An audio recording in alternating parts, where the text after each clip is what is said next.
राज्यसभा चतुर्थ आसन को नहीं एबे भी जारी रही सस्पेन्स। यही समय बीजेपी विरोध में सांघातिक अभियोग आनी कांग्रेस। विधायक तारा प्रसाद बाहिनीपति कहते बीजेडी और बीजेपी बहु विधायक आम संपर्क में अच्छा से कांग्रेस प्रार्थी को भोट देवे। बीजेपी जहाँ भावुची बीजेडी सह मिसी प्रार्थी देव ताहा सफल हेबो नाही बोली कांग्रेस विधायक तारा प्रसाद बाहिनीपति कहते। बीजेडी कही बीजेडी रे दलर नेतृत्व जहाँ निष्पत्ति नेबे ताहा ही हेबो। सेपटे तारांकु काउंटर करिसेंती बीजेपी विधायक सरोज पाढ़ी। से कहते तारा बाहिनीपति बाहर दुनिया विषय जानी नाहंती। आम विधायक नुहे कांग्रेस विधायक माने आम संस्पर्श रे अछंती। चतुर्थ प्रार्थी देले कांग्रेस रो किछि विधायक आमको समर्थन देबे। पीसी सभापति जेते कबाट किड़ी निज विधायक को शपथ करंतु किंतु फल ओलटा हेबो।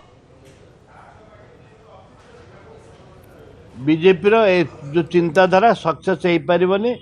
नरेंद्र मोदी फोन कले भी विजु जनता दल अनेक विधायक अच्छा कांग्रेस दल कैंडिडेट जोटा दब चतुर्थ कैंडिडेट जोटा दब कांग्रेस ताकू विजु जनता दल समर्थन मिल से आशा रखीचु।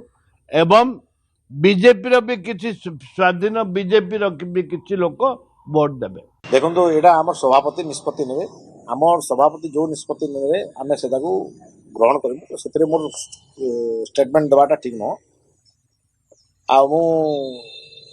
से कमिटी रे भी नहीं सभापति जहाँ निष्पत्ति ने आम मान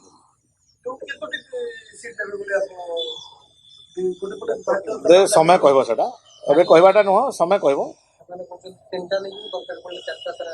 से मैंने बहुत किसी कहे कहे कहबार कर्तव्य। तारा बाहिनीपति तो घरे थे असुस्थ थे सी बोलते बाहर दुनिया सहित एक्वेटेड ना दलर अधिकांश सदस्य आम कंट्राक्टर अच्छा भारतीय जनता पार्टी मनमोहन संपर्क सामल संपर्क अच्छा। आपण फोर्थ कैंडिडेट दिंतु आम आपन को साहाय्य करूँ।